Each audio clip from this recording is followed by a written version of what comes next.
क्या कहना चाहेंगे? सेम क्वेश्चन आपसे ही है कि ट्रंप के आने से पाकिस्तान में क्या फर्क पड़ेगा, इवन इंडिया पाकिस्तान के रिलेशन, इस खित्ते के रिलेशंस में, या मतलब क्या आपको नजर आ रहा है चीज? देखिए, मैं बात करूंगा कि पाकिस्तान बनने के 5 साल के बाद, जी। 5-7 साल के बाद ना, ठीक है। हम अमेरिका के गुलाम हो गए थे। जब जनरल अयूब खान ने, मेरी ये चलानी है आपने बात। जी हाँ, बिल्कुल बिल्कुल, हाँ, मुझे कोई इशू नहीं है। ठीक है। अयूब खान ये कह रहे हैं मास्क लगाया हुआ। हाँ नहीं, कोई इशू नहीं है। और दूसरे नंबर पे आप नहीं, कौन वो सा मेरी आदमी ना चिट्टी दाढ़ी बधी हुई है। ठीक है, अच्छा चलाएंगे, बताएं। वो ना ऐसे इसलिए कि जनरल अयूब खान को जो गार्ड ऑफ ऑनर दिया था ना अमेरिका ने, सीटो वो सेंटो। वो पता है क्या बात है? हाँ। वो हम उनके गुलाम थे, अच्छा, हैं, रहेंगे। नहीं रहेंगे पाकिस्तान वाली बात नहीं ओहो, करनी चाहिए। क्यों नहीं रहेंगे? नहीं, नहीं, आपने रहेंगे वाली बात तो आपने नहीं। क्वेश्चन करके आंसर लेना है। चले हाँ। आपने आर्गू नहीं करना। रह, ठीक है। रहेंगे क्यों? बंदा अपना क्यों? ओपिनियन दे सकते हैं। वो देखे ना, उसका भी कह रहे हैं ना, हाँ। क्यों नहीं रहे? जी, आपने रीजन करे बताएं। वो इसलिए कि आपके अंदर, मेरे अंदर सिर्फ बातों का शऊर है। हम पेट्रोल बढ़ता है ना, तो सिर्फ उसी दिन टैंकियां फुल करवाने वाले हैं। वही बंदे जो पेट्रोल डलवा रहे हैं ना, ठीक वो है। सड़क पे आ जाए ना, तो कह रहे आज जिंदगी मौत है मेरी, ठीक है। मैं बाहर निकलूं, अपने हक के लिए लड़ूं। नाइंसाफी वाई? नहीं होने देंगे। क्यों नहीं? देखें, ये हमारे हकूक हासिल करने का शौर हमारे अंदर नहीं है। और हमें ये लगता है हमारा हक लेके देना है, तो वो इन्होंने हमारा हक लेके देना है, मतलब किसी पे डाल देते हैं। जो ट्रंप आएगा, इमरान खान को बाद मैंने पता क्या करना है? हाँ। मैंने कहना है कि आप है ना, हाँ। थोड़ा सा आगे 2 स्टेप निकले, ठीक है। मैं पीछे खड़े होके ऐसे वो देखूंगा। ठीक हो गया। ठीक है ना? ये चीज़ है। और जब आपको कुट पड़ गई तो मैं पीछे से गायब हूँ। ठीक है, आपने एक बात की है जी, पाकिस्तान बनने से 5 साल बाद ही हम गुलाम हो गए गुलाम अमेरिका हो के, गए, हाँ। अभी भी हैं और रहेंगे। चले, रहेंगे। रहेंगे वाली मैं इस सेंस में आपसे डिसएग्री करता कि भाई ऐसी सोच ही अगर हम ये रखेंगे तो फिर हम आगे कैसे बढ़ क्योंकि पाएंगे? जब तक हम शौर नहीं देंगे ना, Awareness नहीं एक आएगी। लीडर ने शौर आके दिया था। हाँ। अब आप इस बच्चे से भी पूछेंगे ना कोई क्वेश्चन, ठीक है। तो ये बच्चा भी आपको ऐसा उस क्वेश्चन का आंसर देगा ना ठीक कि है। आप हैरान हो जाएंगे।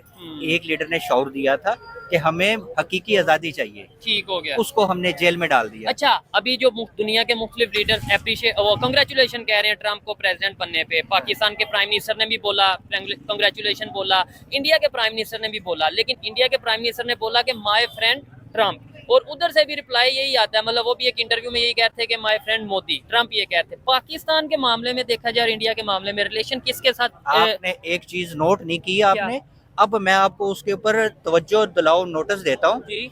अमेरिका को जो वाइस प्रेसिडेंट ट्रंप लेकर आया था ना, उसको कि स्पीच करो, वाइस प्रेसिडेंट की मिसेज कौन है? कौन है? वो हिंदू है। अच्छा, हाँ जी। जबरदस्त। इंडिया के साथ हम कंपैरिजन बिल्कुल नहीं कर सकते। हमें तो सिर्फ ये बताया गया ना, ਅਸੀਂ ये कर देंगे। इंडिया चाहे तो 2 मिनट में हमें तबाह कर दे।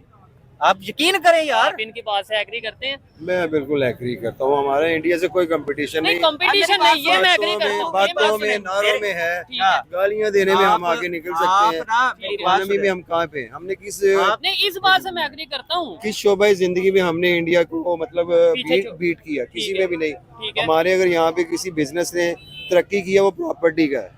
ठीक हो ठीक गया। है और ना, वो भी हम- किसी मखसूस लोगों के हाथ में हाँ ही है। जी, हम अपनी एग्रीकल्चरल लैंड को वो काट ये कॉलोनियां बना रहे हैं। ठीक है। अब इंडिया ने देखे वो आईटी में कहाँ चला गया। नो डाउट, बहुत ठीक है ना, आगे चला गया। उसकी इंडस्ट्री देखें कहाँ पे चलेगी। ठीक है। उन्होंने बहुत सारी जो ऐसी मतलब लाइनें हैं जिसमें वो दुनिया को कम्पीट कर रहे हैं। की है। तो हमने सिर्फ नारों में या गालियों में इंडिया के साथ मुकाबला किया है। ठीक है। हमने जो पॉजिटिवली होना चाहिए, कंपटीशन होना चाहिए, होना चाहिए। लेकिन नेगेटिव नहीं, पॉजिटिव। मेरा है। भी दिल चाहता है कि मेरा मुल्क जो है आईटी में इंडिया से ऊपर जाए। जाए, मेरा भी दिल ठीक है ना, चाहता है, लेकिन मैं सिर्फ कह दूं हम ऊपर है, हम ऊपर है, ऐसे नहीं हो सकता। हाँ बिल्कुल। और अगर वो ऊपर है तो उन्हें आप अप्रिशिएट देखें ना कि जब ऋषि सुनाक बर्तानिया का प्राइम मिनिस्टर बना था ना, तो इंडिया के अंदर पूरे के अंदर बैनर लगे थे कि ब्रिटिश ने कहा था dogs and Indian are not allowed.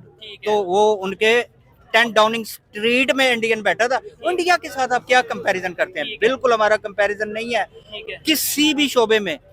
हकीकत को जाने, ख्याली जो जज्बे हैं ना आपके, वो ढेर हैं आपके। ये चीज है। हकीकत नो डाउट। एक और और इंडिया चीज की में, पॉलिसी है ना, जो इंडिया की पॉलिसी, हाँ हाँ, वो पता है क्या बात है? वो ऐसे करते हैं अपने, जो है ना, वो एम्बेसिडर होता है ना, ठीक है। एम्बेसिडर जाता है ना जब दूसरे मुल्क में, ठीक है। वो वहां पे अपना बिजनेस तलाश करता है। ठीक है। और वो बिजनेस तलाश करता है कि कौन से मुल्क में हमारा रेलेवेंट बिजनेस ग्रो करेगा। ठीक है। अब और शायद यही वजह है कि आप देख लें, मतलब जो देखने वाले हैं, अमेरिका के साथ भी इंडिया के रिलेशन बेहतर हैं और इसराइल के साथ भी बेहतर हैं। और अगर बात करें ईरान, तो ईरान के साथ भी वो ट्रेड कर रहा है, ऑयल ले रहा है। रशिया और यूएस की आपस में नहीं ना बनती, डिप्लोमेसी की कामयाबी है ना, कामयाबी है। वो जो हमारे मतलब जिससे हम अपना कह लें कि हेड समझते अपने रिलीजन का, सऊदीया, वहाँ पे मंदिर बन गया ऐसे या यूएई में खास तौर पे। ठीक है, वहाँ पे सऊदीया में बना है। ठीक है। तो उनकी ये मतलब पॉलिटिक्स की, उनकी डिप्लोमेसी की, उनकी इकोनॉमी की ये एक कितनी बड़ी सक्सेस है। ठीक है। जबकि हम अपने जो हमसाया मुसलमान मुल्क हैं उनके साथ हमारी ऐसी लड़ाई है कि वो हमसे नफरत करते हैं। ठीक तो है, इन चीजों पे हम क्यों नहीं गौर करते? तार साहब, मैं आपकी डायरेक्शन टेंशन दिलाना चाहता हूँ। मोदी साहब की और ट्रम्प साहब की टेलीफोन पे कन्वर्सेशन हुई है, इसको आप मैं आपको बताता हूँ कुछ लीडर्स की, जिसमें बीबी नेतन्याहू की मुलाकात हुई है, नरेंद्र मोदी की हुई है, और मोदी साहब और ट्रम्प साहब ने बड़े, और जिनको कहते हैं ना पपियां जपियां और बड़ा जनाब क्या बात है, लवी डवी हुए हैं। तो ये आप कैसे देखते हैं? कई लोग पाकिस्तान में भी इसको कह रहे हैं कि लो जी ये तेरे मोदी यार हमारे लिए और मुश्किल वक्त आने वाला है। ये मोदी साहब की जो कन्वर्सेशन है, और पहले दिन ही उन्होंने कहा जी हम ट्रेड, डिफेंस, सिक्योरिटी, टेक्नोलॉजी, इस पे आपके साथ काम करना चाहते हैं। और सुनने में आ रहा है कि एक पॉइंट और भी तार साहब, अगले साल डोनाल्ड ट्रम्प जो हैं वो इंडिया आ रहे हैं, क्योंकि क्वाड समिट है, क्वाड समिट इंडिया के अंदर है, तो उसके लिए उनको आना पड़ेगा। तो how do you see this? Cheema साहब, भारत दुनिया की 5वीं बड़ी इकानमी है, बड़ी तेजी से वो तीसरी इकानमी बनने की तरफ बढ़ रहे हैं। आपने देखा होगा पिछले महीने इलेक्शन पे मैं ज्यादा तवज्जो नहीं दे सका, जर्मन चांसलर निकलते हैं तो स्पेनिश प्राइम मिनिस्टर आ जाता है। बोइंग के प्लांट गुजरात में लग रहे हैं जहां बोइंग त्यारे बनेंगे, सेल फोन आईफोन वहां बन रहे हैं, गाड़ियां वहां बन रही हैं, वहां ultimately India is the need of the world. लेकिन मेरे ख्याल में दूसरा सबसे बड़ा जो सिग्नल आपकी तरफ गया है चीमा साहब, मोहम्मद बिन सुल्तान की मीटिंग आपके आर्मी चीफ से हुई, ये बहुत बड़ा सिग्नल, बहुत बड़ा सिग्नल। मोहम्मद बिन सुलमान जो है उनके रिलेशनशिप डोनाल्ड ट्रंप साहब के साथ बड़े, सऊदी अरेबिया के रिलेशनशिप, लेकिन उस फैमिली के रिलेशनशिप डोनाल्ड ट्रंप साहब के साथ बड़े बहुत ज्यादा गहरे हैं। ये बहुत बड़ा सिग्नल है। दो चीजें, आर्मी चीफ साहब की 5 साल मुद्दे मुलाजमत, और उसके बाद MBS का मिलना बहुत बड़ा मानी खेज है। ये सिग्नल देखने वालों के लिए बहुत बड़ा सिग्नल, बहुत बड़ा सिग्नल। तो मेरे ख्याल में इनको कोशिश करें कि पाकिस्तान पे तवज्जो दें।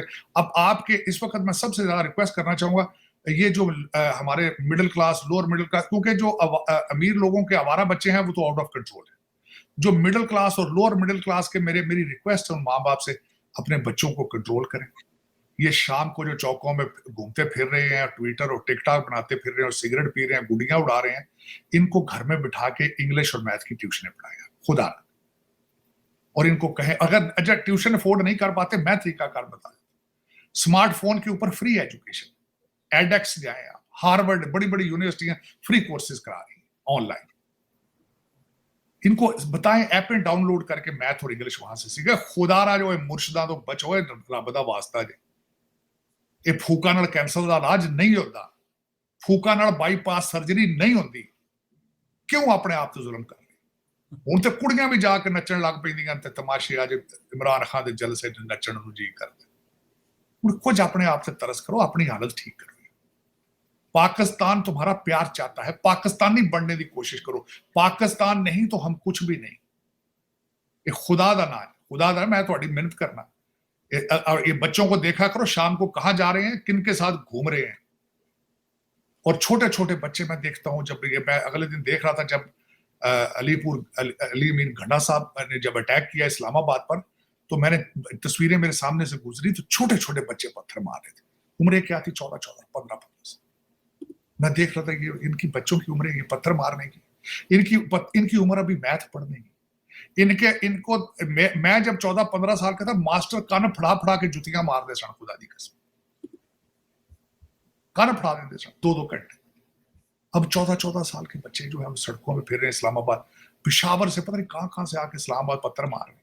उनके माँ बाप को पता ही नहीं कि ये किधर फिर रहे हैं। 3 करोड़ बच्चा स्कूल नहीं जा रहा, 3 करोड़, और 4 करोड़ खैरात मांग रहे हैं।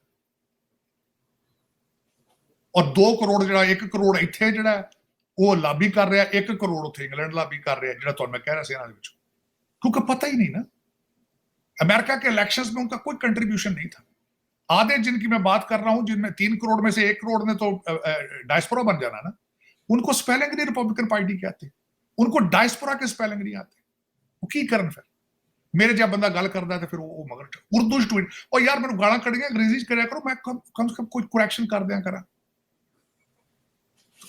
कोई मेरी समझ से बाहर है चीमा साहब कि दुनिया दूसरी डायरेक्शन पे जा रही है अफगानी भाई जिनको आप कहते थे पत्थर के जमाने के लोग हैं अब वो भी डर रहे हैं आपसे वो कहते हैं आप रीजनल थ्रेट है मैं आपसे डर लगता है क्योंकि आपकी डायरेक्शन ही कोई नहीं फूकों से कैंसर का इलाज कर रही हो इंडिया अच्छा कर रहा है एंड बहुत अच्छा जा रहा है एंड इन्होंने क्या करा हुआ है मैं हैरान होती हूँ टू बी ऑनेस्ट इतना बड़ा मुल्क है इंडिया इतने सारे लोग लैंग्वेजेस और अगर आप देखें कि जो साउथ में रहते हैं वो नॉर्थ वाले लोगों से इतने अलग है मगर सब इकट्ठा रहते हैं और यानी सब मैं ये नहीं बोल रही कि प्रॉब्लम्स नहीं है मगर ये कोई मजाक नहीं है इतने कॉम्प्लिकेटेड मुल्क को चलाना यानी अगर आप इतने इस एक मुल्क से इतने सारे मुल्क बना सकते हैं मगर सबको जोड़ के रखा हुआ है और उसमें भी फिर लोगों को पोटेंशियल नजर आ रही है कि अमेरिका खुद से जो सबसे स्ट्रॉन्गेस्ट कंट्री पूरी दुनिया में वो जा रहा है इंडिया ये तो बहुत इज्जत की बात है and let's see what happens तो उम्मीद है कि कुछ अच्छा ही होगा भाई जैसे मैंने वो बोला कि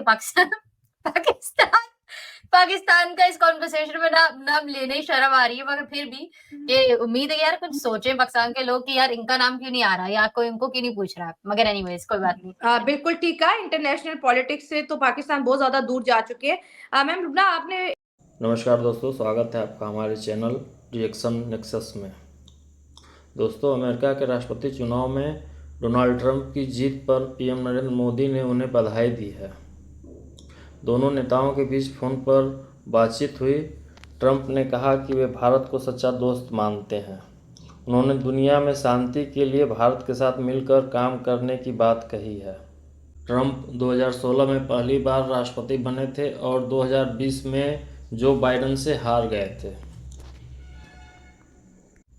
ट्रंप दूसरे विश्व युद्ध के बाद पहले राजनेता हैं जो 4 साल के गैप के बाद दोबारा राष्ट्रपति बनेंगे अमेरिकी इतिहास में ट्रंप पहले लीडर हैं जिन्होंने राष्ट्रपति चुनाव में 2 बार महिला कैंडिडेट को हराया है दिलचस्प फैक्ट यह भी है कि 2016 और 2024 के अलावा कभी भी कोई महिला राष्ट्रपति चुनाव नहीं लड़ी है दोनों बार ट्रंप ही चुनाव जीते हैं ट्रंप के जीतने से भारत को फायदा होगा कि नुकसान भारतीय विदेश मंत्री एस जयशंकर ने खुद इसका जवाब दे दिया है उन्होंने साफ कहा कि भारत डोनाल्ड ट्रंप की व्हाइट हाउस में वापसी को एक मौके के रूप में देखता है इससे भारत अमेरिका संबंधों को खूब मजबूती मिलेगी और दोनों देशों को लाभ भी होगा खासकर व्यापारिक मामले में वहीं दूसरी तरफ पाकिस्तान में लोग परेशान हैं कि पाकिस्तान को ट्रंप से फ़ायदा होगा कि नुकसान हालांकि पिछला रिकॉर्ड देखा जाए जब ट्रंप राष्ट्रपति थे तो पाकिस्तान को परेशानियां ही हुई थी जैसे IMF वगैरह से लोन न मिलना वगैरह दोस्तों पाकिस्तान को फ़ायदा अगर होगा भी तो क्या होगा लोन मिलने में आसानी हो जाएगी और इससे ज़्यादा फ़ायदा क्या होगा क्योंकि पाकिस्तान तो कुछ न बनाता है न बेचता है न उसको कुछ खरीदना है जाना है कर्ज मांगना है राष्ट्रपति अगर पाकिस्तान को पसंद करते हैं तो कर्ज मिलने में आसानी हो जाएगी इससे ज़्यादा कुछ होगा नहीं आपका क्या ख्याल है दोस्तों कृपया कमेंट करके बताएं जय हिंद